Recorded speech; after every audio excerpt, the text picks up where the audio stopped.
Hello everyone, welcome to Anime and thank you for joining us for another One Piece video. In today's video, we're going to talk about the early leaked information about our upcoming chapter of the One Piece manga, chapter 1067. We'll talk about the little bits of information we have so far, and then we'll comment on how this might fit together for the full chapter. Please keep in mind that these are leaks, and early ones at that, and we don't have the complete information for this chapter. So as leaks come out, make sure you stay tuned to the channel because we'll bring more videos with even more detail that we can bring you about our upcoming chapter of 1067.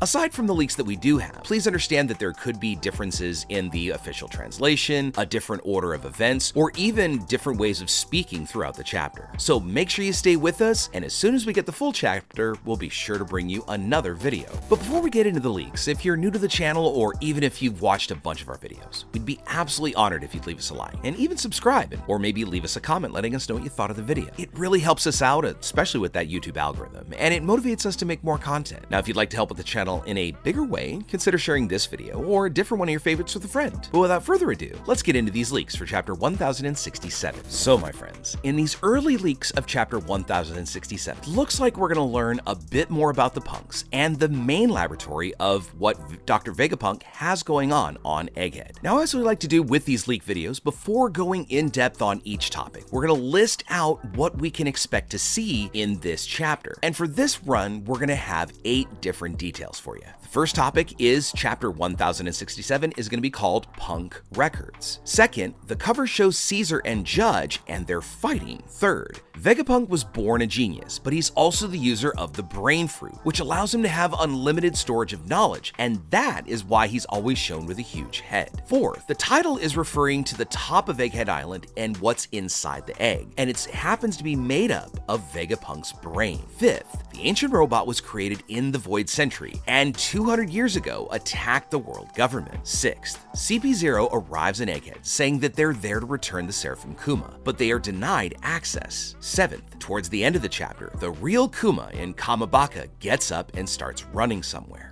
And eighth, unfortunately, there's going to be a break next week. So now that we've listed out the topics that are going to be covered in this chapter, let's take each one in turn and go a little deeper about what it could mean and how it's going to patch together in our upcoming chapter. So we're first going to start with our cover story, and as we have mentioned in previous chapter previews and reviews, it showed that the rescue of Caesar Clown had been going on in Toddleland by Germa 66, and Caesar is probably being brought to Judge, or at least many in the community have speculated, that Judge wanted Caesar to help him further advance his genetic research. However, even though it may look like Caesar was freed from Toddleland, it looks like that on the cover of this new chapter, Caesar and Judge are fighting and arguing over something. Now, it could be that they're disagreeing about Judge's new goals or what Judge may be asking Caesar to do. So we're hoping that this will be addressed and revealed in later chapters. Next in this chapter, it looks like we're going to get a lot more information about Vegapunk's past, more specifically about his childhood. Now, it's said that Vegapunk was born a genius, being able to think of hugely different advanced creations and inventions, but he just never had the necessary resources to build them. Even though he was born extremely intelligent, Vegapunk also had something that further enhanced his knowledge, and that is that he has the brain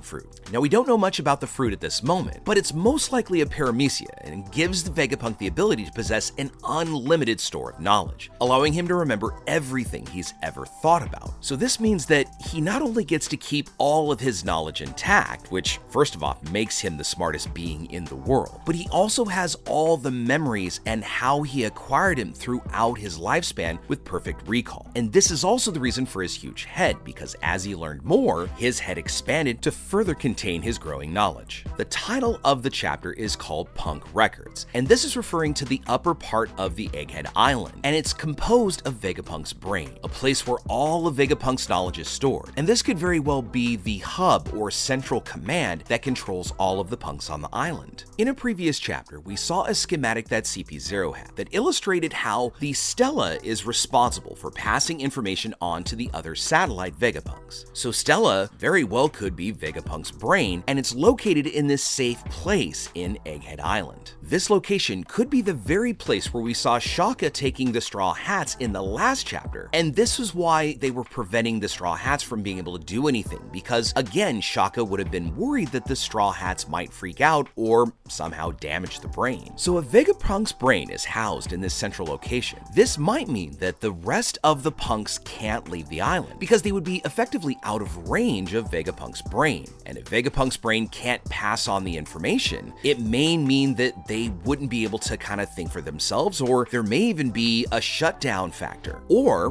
one other option is that the extensions that we see of Vegapunk could have been created by his brain fruit. But whatever the case, if Vegapunk's brain is in this central location, it also might mean that the punk may not be able to go with the Straw Hats on their journey, most especially if Vegapunk were to try and leave with the Straw Hats to evade capture or even murder by CP0. But again, because this is a function of a devil fruit, it's also quite likely that Vegapunk could either create something that would transport his brain or even reassemble his brain back together, giving the possibility still that Vegapunk might unite with the Straw Hats, if at least for a temporary alliance, to further inform them about the Void Century, and he may even want to go with them because the Straw Hats' final destination is in fact Laugh Tale. And when we talk about one of the other details in this chapter, it might make sense that Vegapunk may actually want to go with the Straw Hats because he knows that they are actually going to a place that he has never researched before, and no researcher in any kind of stretch of the imagination would ever pass up the ability to firsthand see where this technology came from. Speaking of that detail, we also learn in this upcoming chapter that the ancient robot that Vegapunk was leaving was created during the Void Century, and this was something that we had thought about and wondered in previous videos. And this robot could have been used as some type of defense for the ancient kingdom, and may have even been mass-produced. Now, we don't know what this ancient robot does, but if its looks are any indication, it easily could be a battle robot. Now, we did see that Vegapunk managed to somehow pass through the robot's material. Now, this could be whether it's Vegapunk's body or had something to do with the fact that he said he had been warping, maybe perhaps trying to move to a different place on the island. But either way, this robot may also, because we've seen holograms elsewhere on Egghead, this robot might be able to make itself intangible as a defensive mechanism. Another thing we don't know is whether or not this was an automatus robot or perhaps piloted. But the robot is really old and possibly broken, and Vegapunk might be even trying to find a way to get it fixed or revive it, making this old robot viable to be used again if necessary. We also learned that this robot attacked the world government 200 years ago. Now, it isn't exactly explained how or who may have activated this robot to attack the world government. It could have even just taken it that long to travel across the ocean. But this is how Vegapunk managed to obtain the robot, and it means that he didn't actually go to Laugh Tale, nor has he had a chance to directly observe and research the ancient kingdom. Rather, the Marines managed to stop this robot, and Vegapunk was able to study it by allying himself with the world government. Because however they got a hold of this robot, it seems like this may not have been the only piece or artifact that the world government was able to seize. This robot could even be one of the very valuable objects that CP0 was referring to when they warned each other to be careful not to break anything because of the great value. After all, it could be useful to the world government if they managed to fix it or even somehow reverse engineer it and make it to their own advantage. Or it could just be as simple as this is evidence of an ancient kingdom that the world government has actively tried to cover up and erase from history. Learning this detail about the robot, though, does give us a couple of questions. Is this the only one, or is this rather a line of defensive robots that the ancient kingdom had?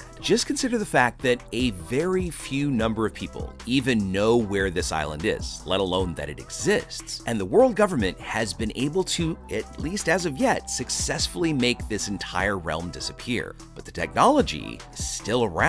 Heading to the end of the chapter, it's revealed that CP0 will have finally arrived on Egghead just as we predicted. And they're going to be acting civilly, demonstrating that they're there just to return the Seraphim Kuma in a peaceful manner. The group shows no aggression or intention of confronting Vegapunk. However, we we already know that this scientist is incredibly intelligent and shrewd, and had predicted that the world government was going to try and take their life well before CP0 had ever reached the island. So knowing that CP0 is a threat to his life, Vegapunk's gonna deny CP0 entry to the island, which makes them considerably infuriated, as he might already know what their objective is, and they may be worried that they're found out. In the leaks, it's further detailed that it's Shaka themselves, Punk01, that is responsible for denying CP0 entry. And then Shaka starts communicating with all the rest of the punks at the same time, informing them to prepare for an upcoming battle. We're next told that then all the punks grab tools and weapons to prepare for the oncoming confrontation against CP0.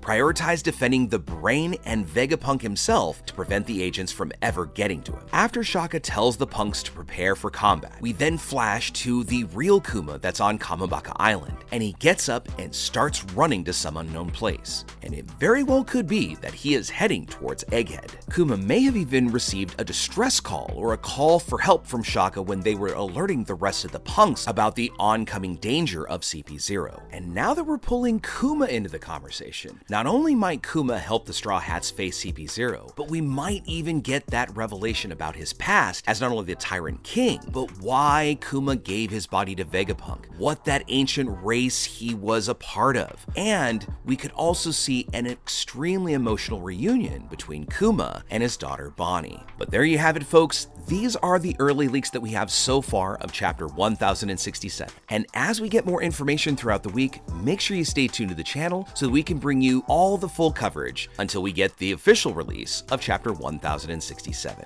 But now that we've talked about it, we'd love to know what you think about it. What are you excited about seeing in this upcoming chapter of 1067? Also, do you think we're gonna get to see a chance that Vegapunk will form an alliance with the Straw Hats? Because they absolutely are gonna be his best defense against CP0, and he also might not ever pass up the opportunity to see Laugh Tale. So what do you think about it? Do you think he might pack up his things and throw his slot in with the Straw Hats? Or do you think there might be some other plan? And finally, why do you think Kuma is on his way to what we think is Egghead Island? Do you think he was called? And do you hope as much as we do that we're gonna get this amazing Kuma backstory we've all been looking forward to? Let us know what you think about all that in the comments below. So as we wrap up our video for the day, I want to thank you all so much for watching the video and hanging with us all the way up to the very end. Be sure you comment on any themes or ideas that you'd like to see in future videos. And also, since you made it this far, give us a like and hit that red subscribe button before you head out to take on the rest of your day. I hope to see you all in our next video, and let's keep sailing this giant sea together. Take care.